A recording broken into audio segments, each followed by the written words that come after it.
Murieron al menos 47 personas en Ucrania y hay 206 heridas por bombardeos de Rusia contra la ciudad de Poltava con 2 misiles.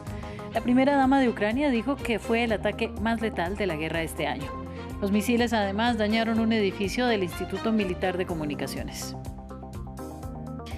Mientras Benjamín Netanyahu rechaza los pedidos para ceder el control del corredor Filadelfia al sur de Gaza como condición para un cese al fuego, continúan las protestas en Israel que exigen un acuerdo para que retornen los rehenes de Hamás.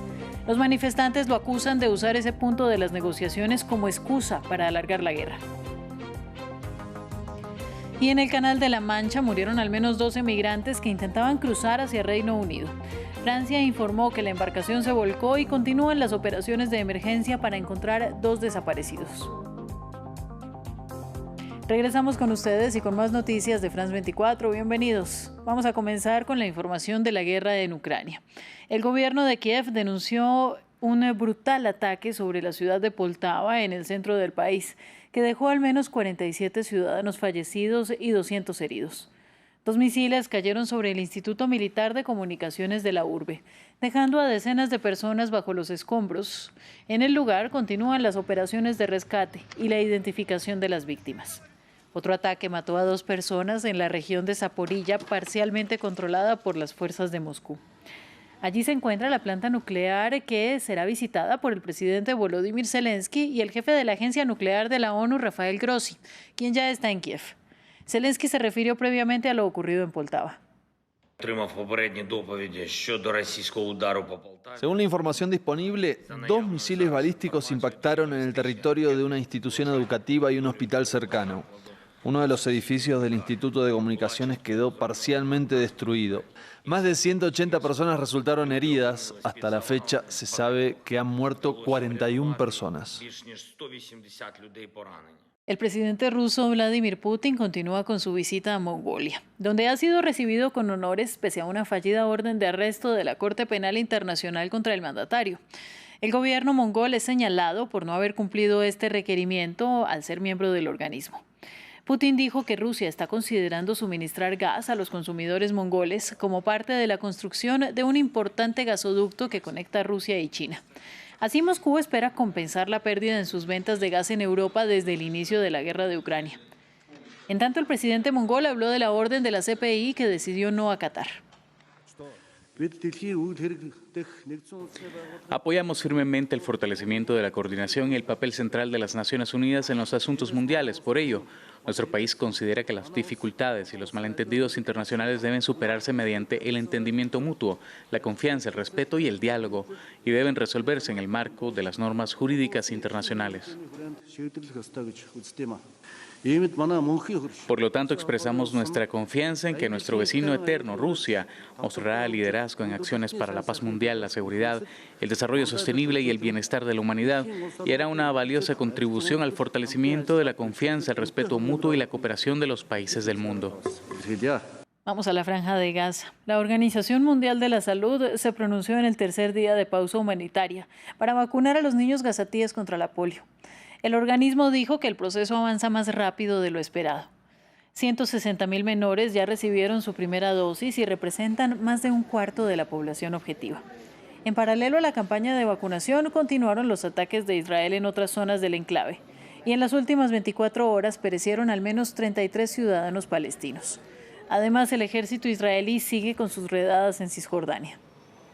Nos hemos visto desplazados de Deir al-Balá. Les di a mis hijos la vacuna contra la polio para protegerlos de las enfermedades, pero no puedo protegerlos de los ataques de la muerte a menos que ustedes nos ayuden. Tal como nos ayudaron y nos entregaron los medicamentos para proteger a nuestros hijos. Así que, por favor, apóyennos para detener la guerra, para que nuestros hijos puedan vivir en paz y continuar sus estudios. Cientos de israelíes protestan a esta hora en Tel Aviv y en distintas ciudades del país para exigir un acuerdo de tregua en Gaza que devuelva a los rehenes que aún quedan en manos de Hamás. El primer ministro israelí, Benjamín Netanyahu, ha rechazado los llamamientos a suavizar su exigencia de mantener las tropas en la zona fronteriza del sur de Gaza como condición para un acuerdo de alto el fuego. El control del denominado Corredor Filadelfia se ha convertido en uno de los principales puntos de fricción. Pero Hamas y los cada vez más críticos con Netanyahu en Israel afirman que se trata de una excusa del primer ministro para prolongar la guerra. Más detalles en el siguiente informe. Ante una sala llena de periodistas, el primer ministro Benjamin Netanyahu expuso sus motivos de por qué no cede el control israelí del llamado Corredor de Filadelfia para llegar a un acuerdo de alto el fuego. El eje del mal necesita el Corredor Filadelfia y por esa razón debemos controlarlo.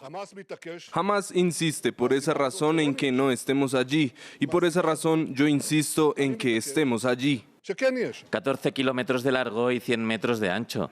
En el extremo sur de la Franja de Gaza, que limita con Egipto e incluye el paso fronterizo de Rafah, el Corredor de Filadelfia era una zona desmilitarizada antes de que Israel se apoderara de él en mayo, al ampliar su ofensiva terrestre en Gaza. Desde entonces, las tropas israelíes han descubierto allí túneles que, según dicen, se han utilizado para introducir armas y municiones de contrabando en Gaza.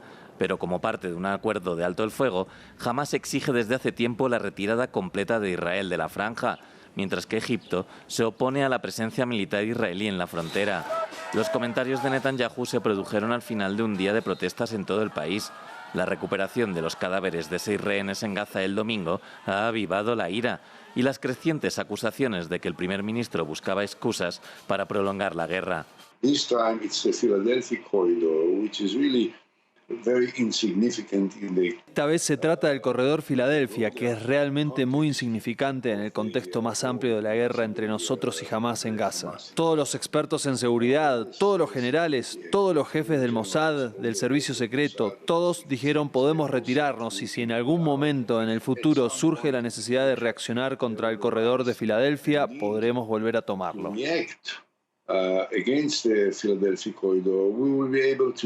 Los analistas dicen que lo que está en juego es realmente la supervivencia política de Netanyahu, que depende de aplacar a sus socios de coalición de extrema derecha, cuyos partidos rechazan cualquier concesión para llegar a un acuerdo. En Beirut fue arrestado el exgobernador del Banco Central del Líbano, Riyad Salamé, acusado de delitos financieros. Salamé, de 73 años, fue detenido en el Palacio de Justicia de la capital y desde allí fue trasladado a la Dirección General de las Fuerzas de Seguridad Interna. Fue gobernador del Banco Central durante 30 años, pero sus últimos meses se vieron empañados por acusaciones de enriquecimiento ilícito a través de fondos públicos. Al menos 12 personas murieron en el Canal de la Mancha cuando su embarcación se volcó en un intento por llegar hasta Reino Unido. El ministro del Interior francés, Gérald Darmanin, dijo que otras 2 personas aún estaban desaparecidas. La peligrosa ruta ha generado roces entre Londres y París en el pasado y ahora resurge la crisis por el cruce irregular de personas. Previamente conversábamos con nuestra corresponsal en Reino Unido, Luisa Pulido, sobre las cifras históricas en este asunto. Sí, y es que está creciendo cada vez más la presión política para que el primer ministro Keir Starmer adopte medidas que frenen la inmigración ilegal a través del Canal de la Mancha, que llega casi a diario. Aunque lleva 2 meses en el cargo y ha abordado las grandes prioridades del país, la que falta es justamente esta. ¿Qué va a pasar con la inmigración? Que es una promesa de campaña. A pesar del buen tiempo y de esta tragedia, hoy 200 personas llegaron a través del Canal de la Mancha. Según cifras oficiales del propio Home Office, la oficina del Ministerio del Interior, en los últimos 7 días, más de 2.000 personas llegaron a través del Canal de la Mancha en 40 barcos pequeños en los que ponen en vidas en riesgo, y en lo que va corrido de este 2024, más de 20.000 personas. El primer ministro cree que debe acabarse con las bandas delincuenciales que trafican a estas personas, pero también cree una solución integral con toda Europa, porque es a través de terceros países que llegan los inmigrantes finalmente aquí al Reino Unido, especialmente con Francia, porque es desde las playas francesas desde donde parten. Por ello se reunió la semana pasada en París con el presidente Macron para acordar, para estrechar más ese punto de vista, y acordaron los 2 mandatarios en seguir estrechando lazos, en seguir trabajando en esa colaboración conjunta, pero también acabar con esas rutas delincuenciales que frenen la llegada de inmigrantes al Reino Unido. Vamos a Francia. En la Asamblea Nacional, el movimiento de la Francia Insumisa anunció que adelantará oficialmente la propuesta que busca un proceso de destitución contra el presidente Emmanuel Macron por su resistencia a nombrar un primer ministro más de 2 meses después de las elecciones adelantadas y ganadas por la izquierda. Macron además rechazó nombrar un titular del bloque de izquierdas. El grupo parlamentario responsable también decidió esta mañana que la propuesta de resolución destinada a destituir al presidente de la República en virtud del artículo 68 de la Constitución se presentará hoy. Creo que hoy está claro para todo el país que Emmanuel Macron no es solo el punto de bloqueo, sino también la razón por la que no tenemos gobierno y el agente de perturbación del buen funcionamiento de las instituciones democráticas. Al menos 129 personas murieron en un intento de fuga en la mayor cárcel de República Democrática del Congo este martes. El Ministerio del Interior informó que otras 59 resultaron heridas en el centro de detención de Makala, en la capital de Kinshasa. Jorge Hurtado nos amplía. Caos en la República Democrática del Congo. Un masivo intento de fuga dejó 129 muertos y más de 50 heridos, según informó el gobierno. El saldo provisional de víctimas mortales es de 129, de los cuales 24 fueron víctimas de disparos tras recibir una advertencia. Los demás murieron a empujones y algunas mujeres fueron violadas. La comisión también identificó a 59 heridos que están siendo atendidos por el gobierno. Los habitantes cercanos a la prisión, situada en el corazón de la ciudad, criticaron la respuesta policial. Solo eran los guardias de la prisión los que disparaban. La policía llegó tarde. Antes de las 5 de la mañana no había policías. Veíamos gente huyendo, presos escapando, no entendíamos nada. Hasta que nos dimos cuenta que habían bloqueado la carretera. No había acceso. Las autoridades afirman que retomaron el control del penal, el más grande del país, y que iniciaron las respectivas investigaciones. La cárcel, construida en 1957, tiene capacidad para 1.500 reclusos, pero en realidad alberga 10 veces más esa cantidad en condiciones precarias, según denunció la Fundación Clinton. El año pasado murieron alrededor de 500 personas en ese mismo centro de detención. Finalizamos en Indonesia. El Papa Francisco fue recibido por fieles cristianos en Yakarta, la capital del país, con más musulmanes del mundo. Se trata de la primera parada de la gira más larga que ha realizado el pontífice de 87 años hasta el momento. Un viaje que debe llevarle hasta Papúa Nueva Guinea. Se trata del país de mayoría musulmana más poblado del mundo, pero la visita del Papa Francisco a Indonesia ha sido muy esperada. Sinceramente tengo una religión diferente, pero me gusta. Significa estar juntos, la unión significa respeto mutuo. Es lo que me gusta, me alegro de que venga a Indonesia.